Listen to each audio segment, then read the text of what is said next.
Albert Einstein का जन्म 14 मार्च 1879 को तत्कालीन जर्मन साम्राज्य के उल्म शहर में रहने वाले एक यहूदी परिवार में हुआ था। आइंस्टीन बचपन से शर्मीले बच्चों में शामिल हो गए थे। बहुत बड़ी उम्र तक वे बोलते भी नहीं थे। उनके माँ बाप उनके न बोलने से बहुत परेशान थे। 4 साल की उम्र में उन्होंने पहली बार बोलना सीखा, लेकिन तब भी बहुत साफ नहीं बोलते थे। उन्होंने 9 साल की उम्र से बोलना शुरू किया। उनके पहली बार बोलने का किस्सा भी काफी दिलचस्प है। उन्हें खाना खाते समय सूप गर्म लगा तो उन्होंने बोला कि सूप बहुत गर्म है। ये सुनकर उनके माँ बाप बेहद खुश हुए और पूछा कि अब तक वे बोलते क्यों नहीं थे। तो आइंस्टीन का जवाब था, अब तक तो सब कुछ सही था, इसलिए नहीं बोला। आइंस्टीन बचपन से ही भाषाएं छोड़कर हर विषय में, विशेषकर विज्ञान में बहुत तेज थे। विज्ञान की किताबें पढ़ पढ़कर स्कूली दिनों में ही आइंस्टीन सामान्य विज्ञान के अच्छे खासे ज्ञाता बन गए थे।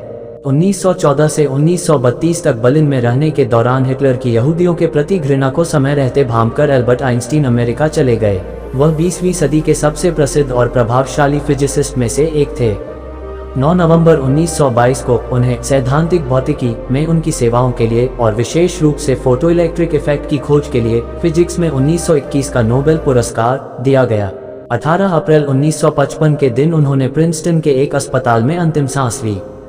आइंस्टीन के मरने के बाद बिना उनके परिवार की सहमति के पैथोलॉजिस्ट डॉक्टर थॉमस स्टोल्ट्ज हार्वे ने उनका दिमाग निकाल लिया और हॉस्पिटल के लाख मनाने के बावजूद इसे नहीं लौटाया। करीब 20 सालों तक इसे ऐसे ही रखा। 20 सालों बाद आइंस्टीन के बेटे हैंस एल्बर्ट की अनुमति के बाद उन्होंने उस पर अध्ययन करना शुरू किया।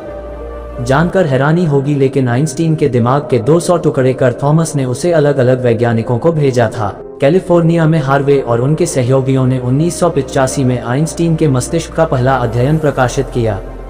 इसमें दावा किया गया कि इसमें 2 प्रकार की कोशिकाओं, न्यूरॉन्स और ग्लिया का असामान्य अनुपात था। उस अध्ययन के बाद 5 अन्य स्टडी प्रकाशित हुई।